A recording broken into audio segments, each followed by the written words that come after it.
Thank you to our sponsor for season 2, Punto Space. The contemporary raw space combines capacity with intimacy. Four distinct spaces on 3 levels encompass more than 3,500 square feet. Custom configurations, a state of the art audio-visual system, and full service support provide endless possibilities for realizing your creative vision. Welcome to Currency Shift, the podcast where we showcase and share insights from first, only, and the disruptive. These are people who are creating new lanes and carving new paths for women, people of color, and diversity and inclusion. My name is Sade Simone. Let's get started.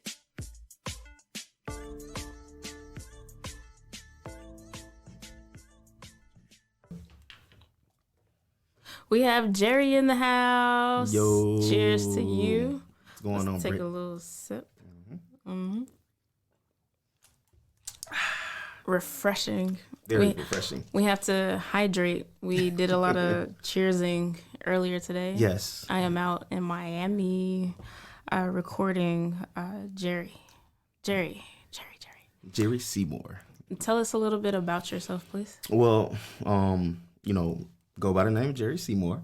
And I'm the head coach of the Running Back Academy down here in South Florida, which was established about 2 years ago.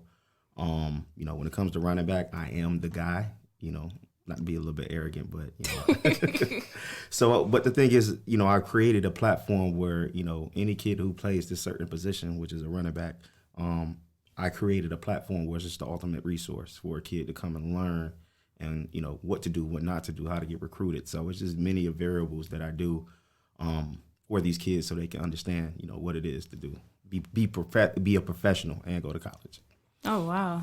So before we dive deep into the Running Back Academy, I think what you're doing is very noble. Yes. It's really exciting, and it is kind of in a disruptive manner. So that's why you're on the show. Absolutely. As one of our featured disruptors, which is a currency Yes, I like shifter that. that's shifting the industry. All right, so let's take a step back to the very beginning. Like when you were younger, what were some of your childhood aspirations? or Oh, the dreams? childhood aspiration was always playing the NFL. Like there was no doubt in my mind that I would be, an NFL football player, making millions of dollars, buying my mom that big house, just the whole dream of, just that whole thing, just being an NFL baller. As I got older and when I got to college, my dreams started to be more surreal. And then, things just happened, didn't make it to the NFL. So I decided I just want to start coaching. Okay. So at what point did that shift occur? Yeah. Well, basically Like, after how did it was my 4th year in college because I went to Central Michigan University, transferred out, and then I went to another college, which is Glenville State College. And, as we got closer, I just kind of seen like teams weren't really as interested, even though I put up all these stats. And I just kind of, I was like, you know what, this ain't for me, so I got to just find another way. But I always wanted to stay close to the game. So that's why, I trained. So this is what happened. After I got out of college, I trained at this place called Bomarito Performance Systems. And, we were doing combine prep, getting ready for the NFL combine. And I kind of liked the whole vibe of how they was helping us, putting us through workouts, the whole agent process. And I was like, you know what, I just, even if I don't make it, I want to come back and work for a place like this. And I guess, me working for a place like that is the reason why I am where I am now. Oh, wow. So so you have the Running Back Academy is fully functional, fully moving forward. Right. But what did it take for you to even get to that point where you were able to officially launch? Like, talk to us about that journey that took place. Oh, man, I remember at the place, Bomarito Performance Systems, where I worked at for 4 years. And, down in South Florida, I was like a really good running back down here. So, and people will come to me all the time like, hey, because I'm at the age now where, my peers are having kids. So the dads are like, yo, like, I want you to train my son. I want you to train my son. And people will come to me all the time. So I told myself, you know what, I'm going to use my likeness, to build something. You know what I mean? So it started off as game day preparation. That's a whole nother story. And I started working out with running backs, little kids, 7, 8, 9, 10. And it actually it blew up. Next, I was training college guys. And then from college guys, I was training NFL players. Yeah. And then so that whole journey was just crazy. You know what I mean? Because I started with kids and I'm ending up training pros. Oh, wow. Yeah, so it's like most people want to start training pros and then they go kids. No, I never went like that. They went the complete opposite. Tell us a little bit about the struggles that occurred when you were transitioning from little kids to adults. Mm-hmm. Like, how did you handle that transition? What were some of the things that kind of influenced your decision making around that? Well, basically, the couple things that I ran into, when you train pros and as kids, pros already, it's so much you could take. Usually when you're training pros, you're just monitoring them. You know what I mean? You're not coaching them hard like you would coach an 8-year-old. Yeah. Because this guy is he's a professional for a reason. He's been doing it for a long time. Opposed to my kids, it's like, they really have to learn how to walk again, almost. Some of them have 2 left feet. So, yeah. So that's the difference between, training pros and kids is that, the pros already been there. They know what they're doing. So you're really just there monitoring them. And the kids, you really have to, show them what to do. All right. Now, talk to us a little bit about, like, once you decided that this is what you wanted to do, how did you balance that and your full-time job? Ooh. Because you have, like, most of our guests who are currency shifters, who are trying to disrupt the industry or who are carving out new paths, they are doing it on top of full-time jobs. Yes. So I commend you, first of all, for juggling both. Absolutely. But talk to us a little bit about how you handled the balancing. I mean, you got to take it into perspective because, most of us have to keep that 9 to 5 because we need the capital. We need money to acquire things that we wouldn't acquire if we just did our hustle 100% of the time. So, those 9 to 5s, they may get on our nerves. We don't want to be there because we really want to fully do what we want to do, which whatever that is. It's like you have to stay on this job just so you can make ends meet. You know what I mean? Because it takes money to make money, and everybody knows that. So, with the job that I was at, place called FitSpeed, great place to work at. And, I've been introduced to so many people that, granted, I didn't want to be there, but, just the people that I met there helped grow the Running Back Academy to a whole nother level. So, I didn't want to be there, but the things that is introduced me to and brought to the table for me is unimaginable. That's pretty cool. Yeah. So, yes, you're juggling both. Yes, you're meeting all these people. Yes, you're having great success with developing the kids and growing the business. But how did you maintain your mental health? The mental, it was a struggle. It was such a struggle. I mean, I had my days. Like, it was days I wake up and say, you know what? Like, this job is helping me get to where I want to be. And then there's days I wake up and I'll be like, man, this job is pulling me away from, this gig. So I mean, it was a roller coaster, and then, you get to a point, and this is what happened to me. Like, I just got to a point where I said, you know what, like, I can't go no further in this company. You know what I mean? I think I maxed out. I maximized everything I could from this company, from a I just couldn't do no more. And, I had to make that decision where I had to, follow, my other endeavors, and I had to let this one go. So, that's some of the struggle that I went through, just the, days I felt like this job is helping me get there. And then those days where I felt like, my 9 to 5 wasn't helping me, was just pulling me away. So you just have to maintain it. You're going to have your days, just don't overstay. Don't stay too long. You're going to have that gut feeling where it's going to be like, you know what, I have to make a decision today on what I'm going to do. And I had to make that decision. So I had to cut it off, and now I'm full force with it now.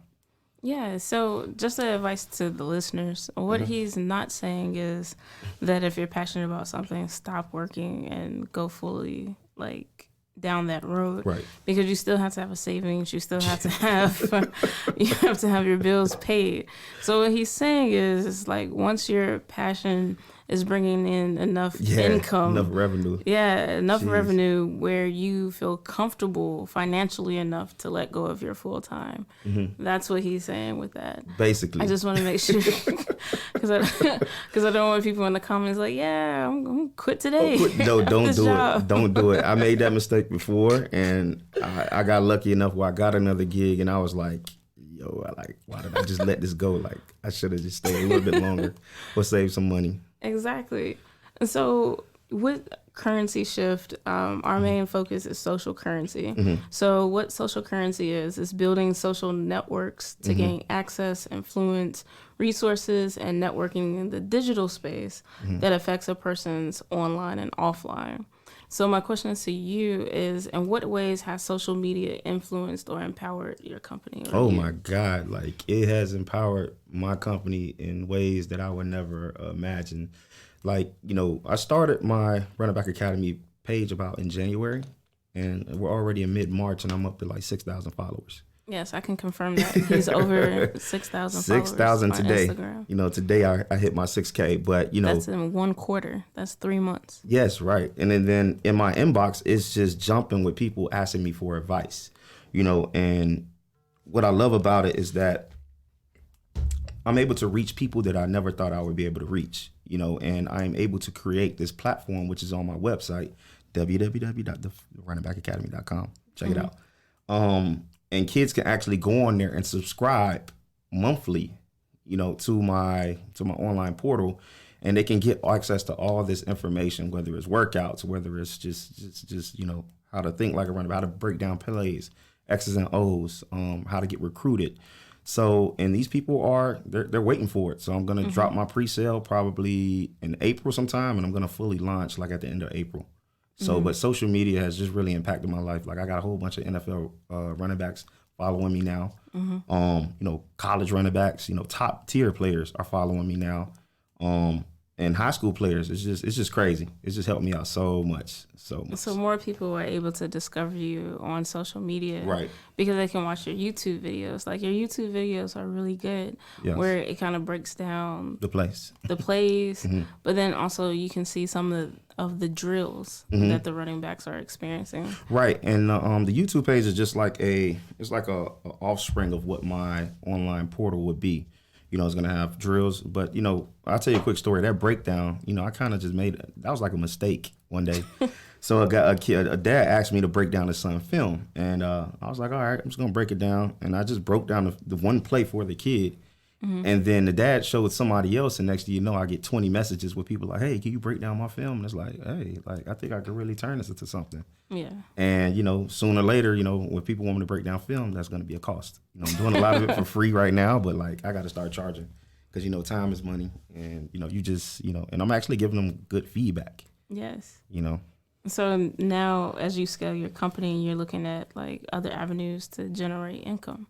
Yes. And that's from the fact that you're willing to share knowledge. That's it. I mean, you like we said before, like you have a lot of people on social media posing as experts, but they're really not. But when you really know what you're talking about, I think people will they will find ways to buy your services if it's good enough. So I want to make sure that, when I'm selling these products or my services, I want people to understand like this guy really knows what he's talking about. So that's why I give a lot of information out for free. So when it's time to pay for it, there's no second guessing. They'll pay for the information that I'm giving out. Yeah, no, that makes sense. Yeah. So talk to me about like what are some like how do you manage the time?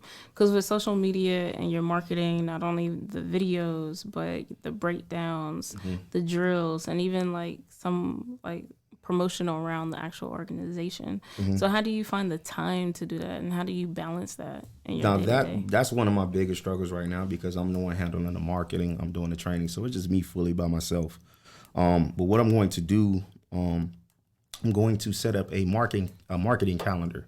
So, I want to do pop quizzes for kids. I'm going to do those twice a week, And, as far as like videos of me training the kids, like they'll be able to see those like 3 times a week. So I'm kind of juggling that right now. I don't really fully have my hands on it right now. I can't get a grasp of it 100%. But, I'm definitely going to partner up with some marketing, people, see if they can help me out in that area. But right now I'm just kind of just pushing stuff. But they love it. Anything I put out, they're loving it. They're eating it up. So I wish I had a better marketing strategy, but it's like right now I'm just putting it out right now. You're just in demand because of the skill that you're developing is in high demand with running backs being as successful and impactful in the football game. Right, because I remember what really fully pushed me is that people feel like, I don't know if you ever heard, they say, oh, the running back position is dead in football. And it's like, I was like, no, it's not. They just don't have enough coaches out there coaching these guys the right way so they can develop and be successful running backs. Because, a lot of people don't know the running back position is somewhere where they feel like if a kid got it, he got it. You know what I mean? Like they just feel like you can't coach that. But, every time I played in college football, I went to 2 colleges. None of my running backs coach played running back. You know, one guy was an O-line coach and another guy was a receivers coach. So they just throw anybody there thinking that they can just go, you know, running backs, you either got it or you don't. No, these guys actually want to develop, because I know I trained with Melvin Gordon, the running back for the Chargers. Oh, wow. And I was taking him through some drills, and he was like, man, we don't do nothing like this. And I'm like, you need to be, you know what I mean? So, and I was like, you know, if y'all need some help, you know, just bring me over there. Like, for real, yeah. Like, I'll fly over there and show them. Yes. You know, but these guys want feedback. Lamar Miller, Houston Texans, like, you know, they want feedback. You know, they want to get better. Just because they're pros, it doesn't stop there. They want to take it to the next level. They're lifelong learners. Yeah, absolutely. Absolutely. You never stop learning in this game, especially if you want to be great. Yes, exactly.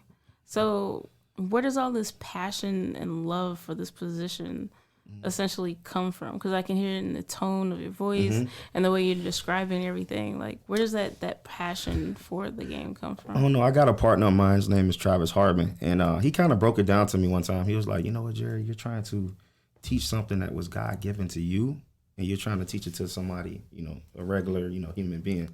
So, you know, for me, the passion is like, you know, I believe kids can become better running backs through just learning a position. You know, everybody has this mindset where it's like, man, if you got it, you got it. If you don't, you don't. No, these kids can get better. So I'm trying to create something so that a kid or a coach or a dad who's trying to coach his son can go to say, you know what, I'm going to develop my son through this system, through the running back academy system. So this system will prove results, you know, 100% results proven if you go through the academy. So that's what I'm trying to do. I want to make sure that when people come to the academy, they come out a whole different player. All right. Very insightful. So what advice, of all the advice that you've been receiving from friends, from family, from industry, like people in the sports industry, if you could take one piece of advice, just one, and put it on a Post-it, what would it be? I would tell them, you know, don't take things personal. You cannot take things personal. You know, one day, you know, things are going to go great. The next day, things are going to be great. You know, clients, you know, you're going to have clients that leave you, they come back. You cannot take things personal, because for the last 4 or 5 years, like I've had clients that stayed with me all those 4 years, and I've had clients that, you know, up and just left with me and went to the competition and probably talk bad about me. But you can't take that stuff personal, because there's a million kids out here, you know. And I think what happens is, you know, a lot of people, they just get stuck in the shell that they only want to promote to these people that they don't want to promote on a universal scale.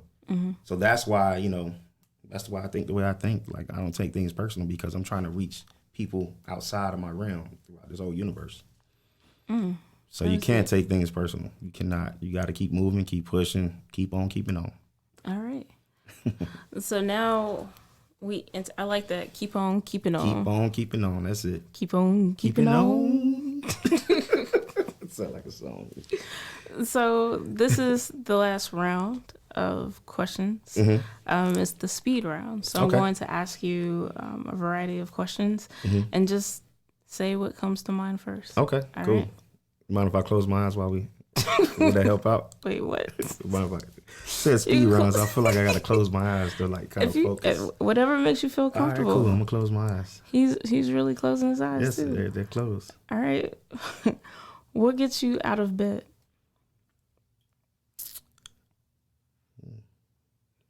Knowing that, you know, honestly, knowing that I'm gonna die one day. So that's what gets me out of bed, to get to what I need to get to. That's a little dark, but all right. Yeah. Knowing that you're gonna die. We all go past one day, so one we gotta life get to up live. There. Yeah, that's it. One life to live. YOLO? Yeah. YOLO.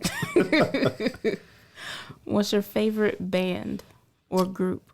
Outkast all day. Outkast.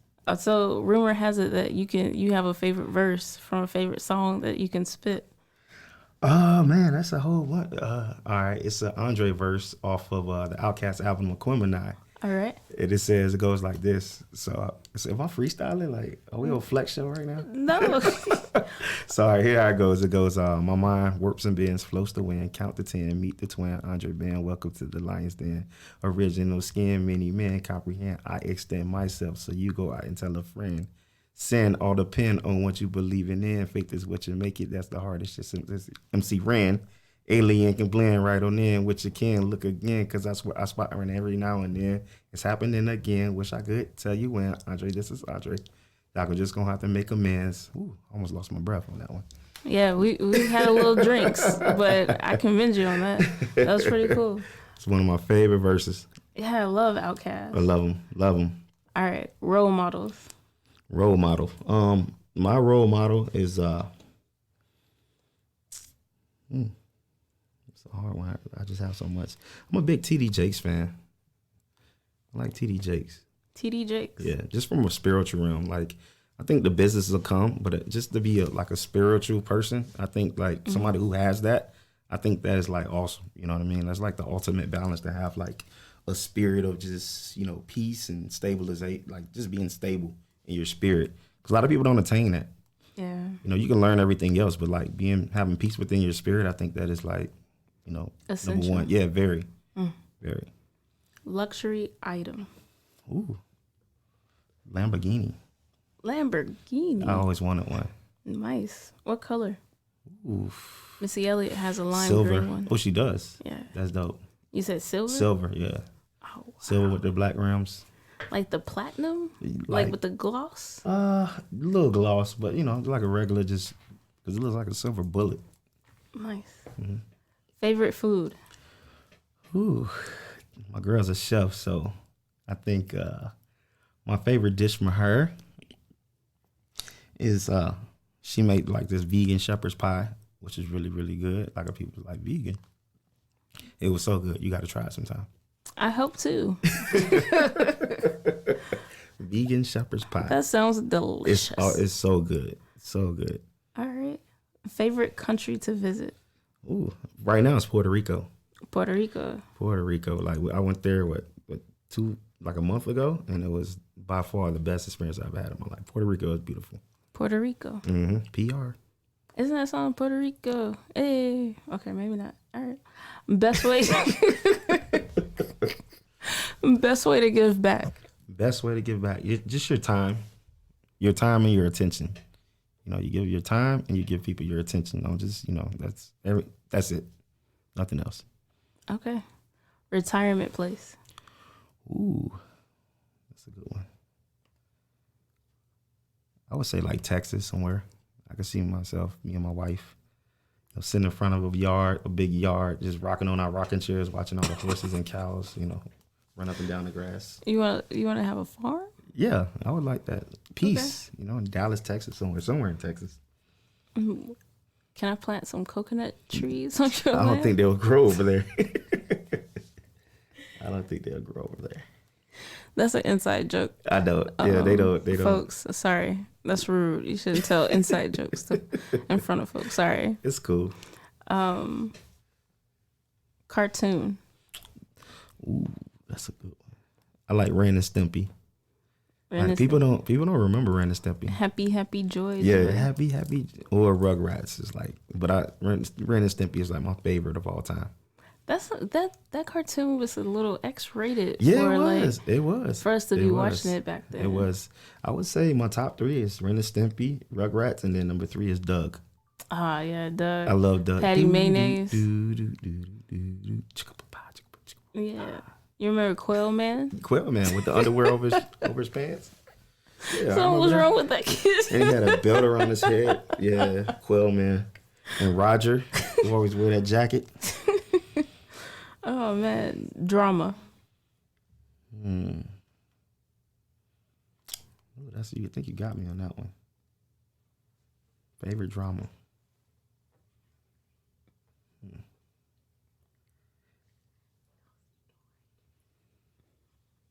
Would I be able to pass on that one? No, you can't pass. Drama. Whatever comes to mind. I don't know, Medea?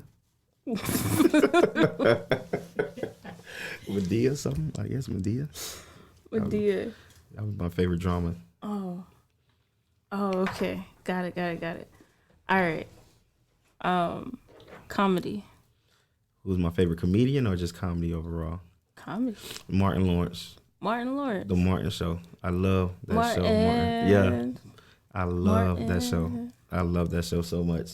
Girl. I literally to this day will watch it, and it's been out since the 90s, early 90s, and I will always find something new to laugh at. Like that's when you know a show is good. You can always find something new to laugh at. Shanae. Yeah, Shanae. My favorite character is Dragonfly Jones. Dragonfly Jones. Silence. That's my favorite one. Mine was Jerome. Jerome? Yeah. Jerome in the house. Yeah. Yeah, he was funny. All right. What is happiness? What is happiness? Just peace. Just having peace. That's it. Just having peace. Just being. You know what is happiness is being grateful. I changed that. Grateful. Just being grateful for what you have. If you're grateful, you'll be happy all the time. Yeah, I like that. Yep, just grateful. Just being grateful. Every morning I say thank you. Yeah, man. You got to just be grateful for what you have, because there's always somebody in a worse situation than you're in. True. Always. Is there anything that you would like the listeners to know? Oof. I would just let people know what I would like for them to know is just like, don't lose people that you really, really care about because you're trying to strive to be something, you're trying to be great, but don't lose people that you love trying to be it. You're trying to do that, trying to attain that goal.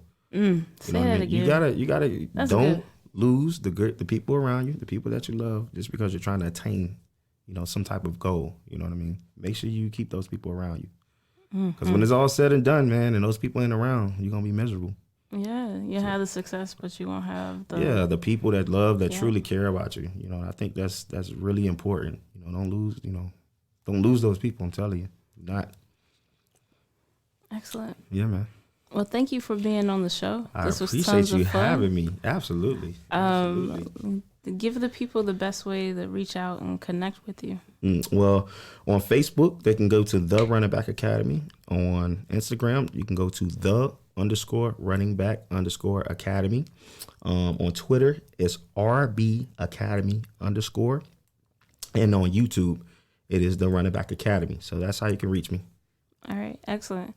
Thank you so much, Jerry. It's been a pleasure. Thank you for having me. Out here in Miami. Thank you to our sponsor for Season 2, Punto Space. The contemporary raw space combines capacity with intimacy. 4 distinct spaces on 3 levels encompass more than 3,500 square feet. Custom configurations, a state-of-the-art audio-visual system, and full-service support provide endless possibilities for realizing your creative vision. Thank you for joining the conversation. To learn more about Currency Shift, go to currencyshiftnow.com. If you feel as though you fit the criteria as the first, the only, or the disruptive, send us an email, info@currencyshiftnow.com.